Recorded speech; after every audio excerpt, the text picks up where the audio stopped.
हम पढ़ रहे हैं भारत की प्रमुख जनजाति आदिवासी के बारे में। Hello my dear student and my friends, Amitabh education class में आपका स्वागत है। और आज हम लोग जानेंगे कि जब हमारा देश आज़ाद हुआ और हमारे देश में संविधान लागू हुआ, उसके बाद बहुत सारी जातियां जो है वो आदिवासी जाति में शामिल होने लगी। तो इसके लिए एक नियम निर्धारित किया गया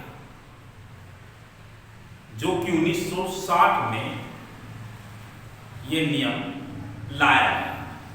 कहा जाता है, हम जानते हैं, चंदा समिति।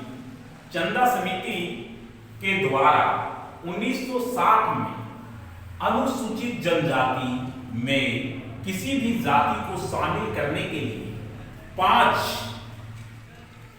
मानक निर्धारित किया गया।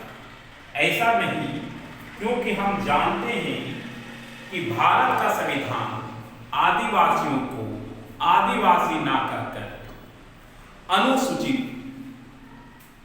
जनजाति कहता है, और अनुसूचित जनजाति में किसी भी जाति को शामिल करने के लिए चंदा समिति ने 1960 में 5 कारक निर्धारित किए। अगर ये 5 कारक में वो फिट बैठते हैं, सही बैठते हैं, तो उन्हें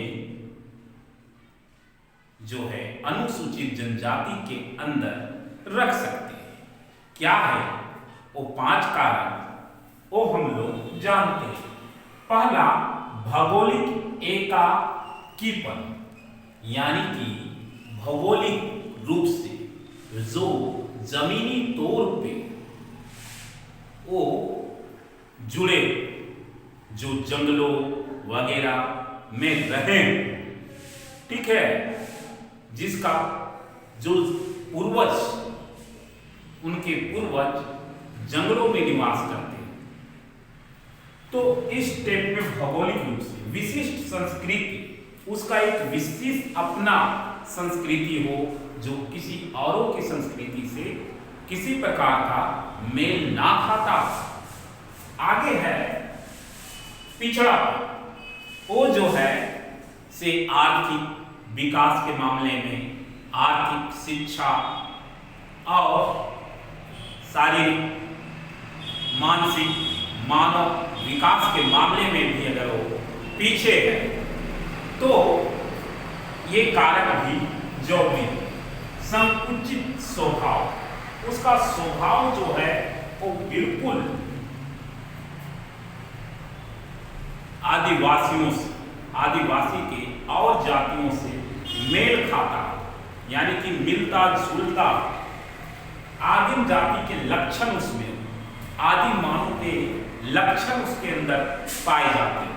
अगर इस प्रकार के वो 5 कारक उन पे सटीक रूप से बैठता है, तब आप कह सकते हैं कि ये अनुसूचित जनजाति के अंतर्गत इन्हें शामिल कर लिया जाए। अगर ये 5 कारक नहीं बैठते हैं तो आपको अनुसूचित जनजाति में शामिल नहीं किया जाएगा। हम लोग आगे के वीडियो में ये भी जानेंगे कि इस नियम के तहत कितने जातियां जो हैं वो आदिवासी यानी कि अनुसूचित जनजाति में शामिल कर लिए गए हैं। क्योंकि आज अनुसूचित जनजाति में हमारे संविधान में, भारत के संविधान में उनके विकास के लिए, उनके डेवलपमेंट के लिए एक विशेष छूट दिया जाता है, एक विशेष रिजर्वेशन है जिसके तहत उनका विकास हो सके।